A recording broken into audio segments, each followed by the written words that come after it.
Today we are working on 2011 Toyota Camry with a 2.5, and we had an issue with battery voltage.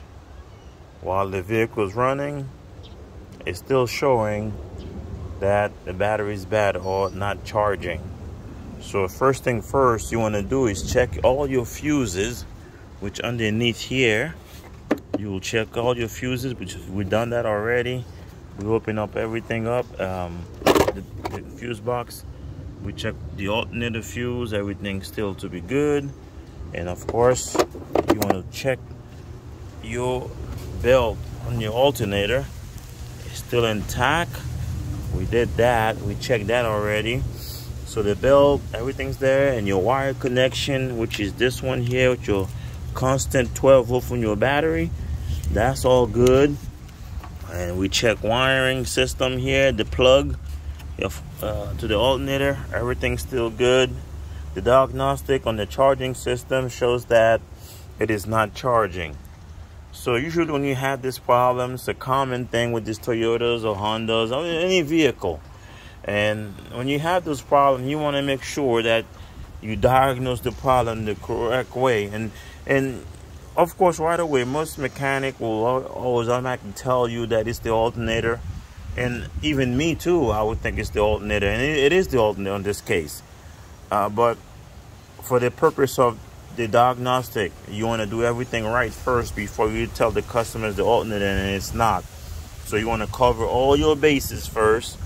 But this culprit here, though, for a fact, is the alternator. We already did the tests, all the testing on that one, and it shows that it is the alternator. And also the alternator too, right away when we heard the vehicle came in, of course it came towed, but we jumped the vehicle, we got it going. There was a loud winding right here in the alternator. That tell me bad bearing inside the alternator. It happened. It's common with these Toyotas and even the Hondas. But mostly on these Toyotas, man, it's common. But good thing though, it's not a difficult job. Just gotta pop the tensioner right here, take the pressure off. It's a 14 millimeter. Take the pressure off from the belt. And before even to get to that, you remove all these clips here. Have some room. Take this things off here, the cap, and your 10 millimeter nut on here. You can see that. And you also have your plug right here from the computer and the electrical system. So you have that there. And really all it takes is another 14 millimeter bolt here.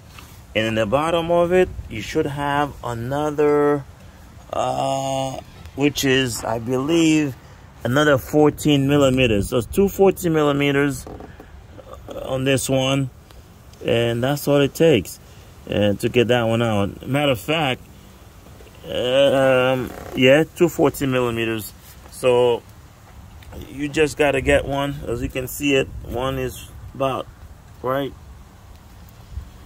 there where my finger is touching right there. And you have one right there. So that's how you get to the alternator on this one. But, I mean, guys, please make sure you do all your testing first. Diagnose the vehicle before you just give an alternator, tell the customer an alternator, and then later on you're going to say, oh, I'm sorry, that kind of stuff. And that's going to look bad on you as a technician. So we did our test from here. First, the fuse box, no fuses blown to the alternator. You have your 100 amp is there. You also have the little mini fuse, everything it's there, and of course your battery. Right now the battery didn't show when we came in, it didn't show that it had voltage because it's been running on battery voltage till it drained out and it will cut off because you have all this electrical system, fuel pump, lights, AC, radio, and all the other electrical components are running off the battery. So eventually it's going to kill the battery because the alternator is not putting out voltage. So you need to properly diagnose the vehicle and find out what's the right thing to do before you sell them alternator job. But in this case there, it will be the alternator job, and we got this one We got it correct. And we're going to change that alternator, put a brand new one in there. Not the reman stuff, but a brand new alternator. And the customer opted out to get a brand new aftermarket, but not a brand new Denso alternator from the Toyota dealership. So that's okay with me. That's still got a lifetime warranty on that, and we're gonna go ahead and do that job. All right. Thank you for watching, guys, and we will post a video next on the installation of the new alternator. We're not going to show the removal. I mean, it's pretty much simple, that one. I mean, even a part remover can go ahead do this alternator. It's easy.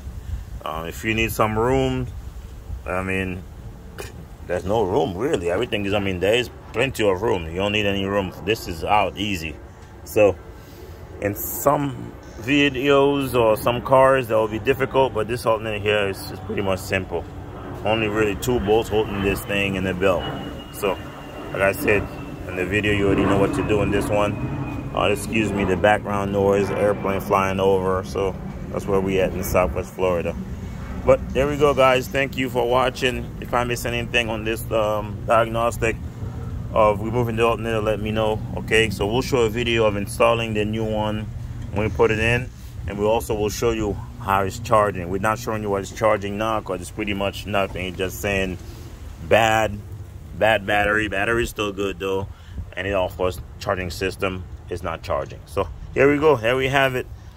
We'll bring it in to you guys in about I guess when we install it. All right, peace out. Please subscribe and leave a comment.